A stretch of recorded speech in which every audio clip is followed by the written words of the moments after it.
Здравствуйте, 16:00, время новостей на АТР. В эфире «Заман», 1 ноября, 1343 день аннексии Крыма. В студии Скендер Меметов. Ходатайство об избрании меры пресечения сыну министра внутренних дел Александру Авакову уже поступило в Соломенский районный суд Киева. Эту ночь он провел в СИЗО. Ожидается, что в суд его привезут через час. НАБУ подозревает Александра Авакова в присвоении бюджетных 14,5 миллионов гривен. Речь идет о его причастности к закупке по завышенной цене рюкзаков для Национальной гвардии. Детективами було направлено прокурором на погодження клопотання про обрання запобіжного заходу тримання під вартою з альтернативною внесення відповідних застав усім трьом учасникам, усім трьом підозрюваним. Спеціальна антикорупційна прокуратура буде просити тримання під вартою для всіх трьох з альтернативою внесення застави по 5 мільйонів для колишнього заступника міністра внутрішніх справ та ще одної особи і 4 мільйони для підприємця, який начебто виготовляв ці рюкзаки. Тобто загальна сума застави на трьох складає 14 мільйонів. Це та сума збитків, яку детективи інкримінують в вказаному провадженні. Данное дело, оно сфабриковано, и сегодня НАБУ является инструментом политического давления на неудобных политиков или политиков с ярко выраженной украинской позицией.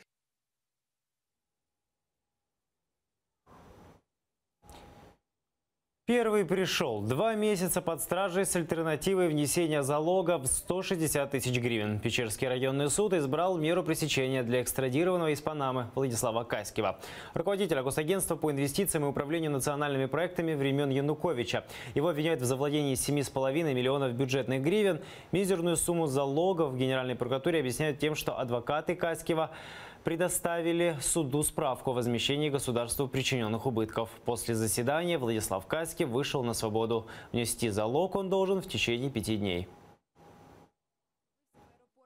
У разі несплати такої застави Владислав Каськів може бути повторно затриманий та арештований. Уже без альтернативи внесення застави. Суд зобов'язав його здати всі наявні у нього закордонні паспорти, що він і має зробити сьогодні, здавши ці паспорти слідчому.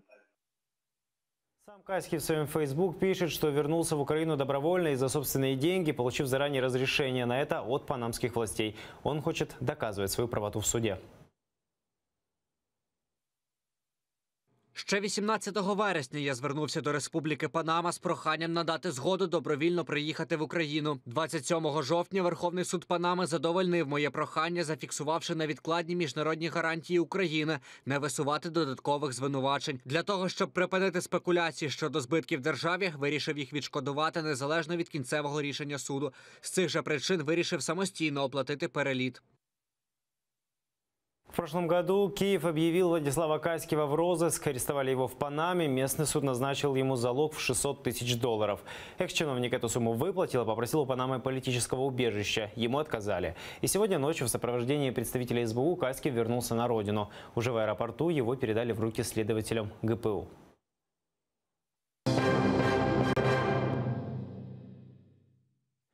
Добровольца Амину Акуеву похоронили в Днепре, рядом с ее командиром Исой Мунаевым. Он командовал миротворческим батальоном имени Джохара Дудаева и погиб в феврале 2015-го под Дебальцево. На кладбище сегодня пришли только близкие и собратья погибшей. Похороны усиленно охраняла полиция, дежурили автоматчики и взрывотехники. От публичного прощания отказалась мама Амины. Сама Акуева ранее написала завещание, в котором рассказала, где хочет быть похороненной. Амину Акуеву неизвестные застрелили позавчера. Машину, в которой ехала бывший боец батальона Киев-2 со своим мужем Адамом Усмаевым, расстреляли автоматной очередью. Амина погибла, пуля попала ей в голову. Адам отделался ранением в ногу. У правоохранителей 2 версии покушения: теракт российских спецслужб или личная месть Рамзана Кадырова. Амину Акуеву убили украинские спецслужбы. Так прокомментировал убийство народного героя Украины глава Чечни Рамзан Кадыров на своем канале в Телеграм. По мнению Кадырова, таким образом убили 3 зайцев. Избавились, цитата, от родной бандитки, отвели внимание Запада от антиправительственных митингов и обвинили Россию в своих бедах. В украинском МВД заявили, что в убийстве Акуевой отслеживается чеченский след. В ноябре в Верховную Раду внесут законопроект о защите свидетелей, который назовут именем погибшей Амины Акуевой. Об этом на своей странице в Facebook написал народный депутат, член коллегии МВД Антон Геращенко. В Украине усиливают антитеррористический и контрразведывательный режим. Такое поручение СБУ, полиции и пограничникам дал секретарь СНБО Александр Турчинов. Причиной стали последние террористические акты и расстрел народной героини Украины Амины Акуевой. Во всех этих атаках Александр Турчинов видит российский след. Террористические акты, диверсии, дерзкие убийства, провоцирование массовых беспорядков – все эти события, которые произошли в последнее время в Украине, связаны с внедрением спецслужбами Российской Федерации активной фазы плана по дестабилизации внутриполитической ситуации в государстве.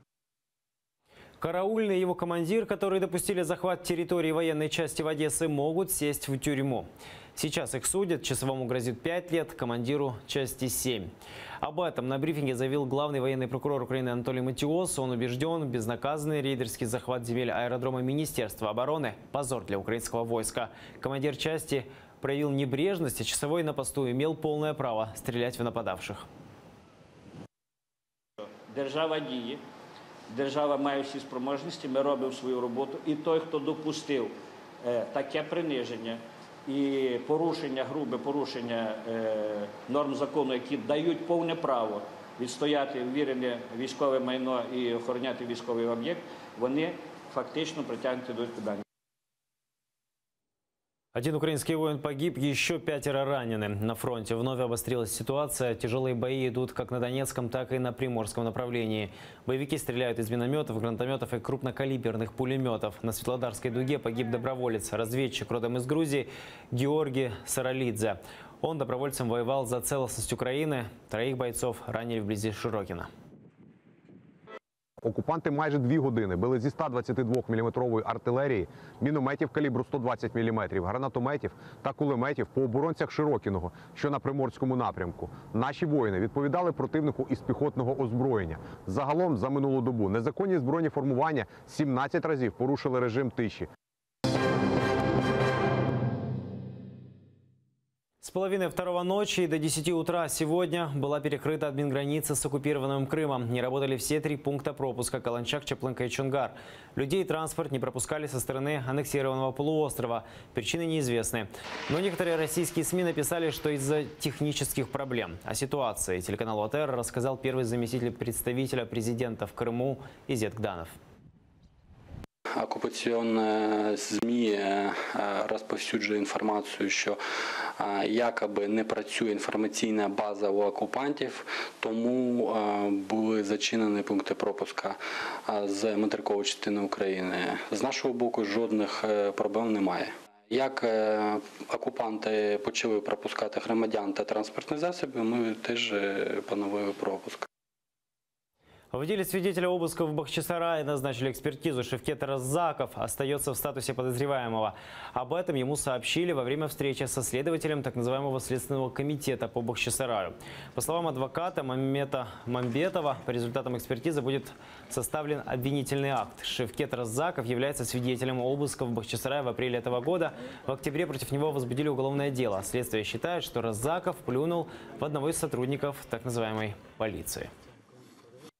Следователь поставил вопрос перед судебным экспертом, может ли тот момент, именно связанный с плевком в отношении в адрес работника правоохранительных органов, считаться оскорбительным каким-то поведением. И второй момент, который вопрос поставлен перед судебным экспертом, криминалистом, это портретная экспертиза. Обновленный украинский проект резолюции по правам человека в оккупированном Крыму уже получил безоговорочную поддержку более 3 десятков стран, которые стали его соавторами. Об этом заявил пресс-секретарь постоянного представительства Украины при ООН Олег Николенко. Накануне официальный Киев внес этот документ на 3-м комитете Генеральной Ассамблеи ООН. И, как прогнозирует украинский дипломат, голосование по резолюции в комитете состоится в середине ноября. А уже в декабре ее внесут на рассмотрение Генеральной Ассамблеи. Предварительную крымскую резолюцию Украина ООН приняла в конце прошлого года подавляющим большинством голосов. За выступили 70 стран-членов организации. Сегодня в Нью-Йорке делегация Украины внесла в секретариат Третьего комитета Генассамблеи проект обновленной резолюции по Крыму. Сейчас с авторами документа выступили 34 страны, и в нем, в частности, содержится требование к России выполнить решение Международного суда ООН об отмене запрета Меджлиса крымско-татарского народа. Это все новости к этому часу. Не пропустите следующий выпуск «Заман» на крымско-татарском языке с Шевкетом Намутулаевым в 17:00 и узнайте больше. Сейчас в эфир продолжит программа «Бугюн» с Олегом Борисовым. Будьте с нами.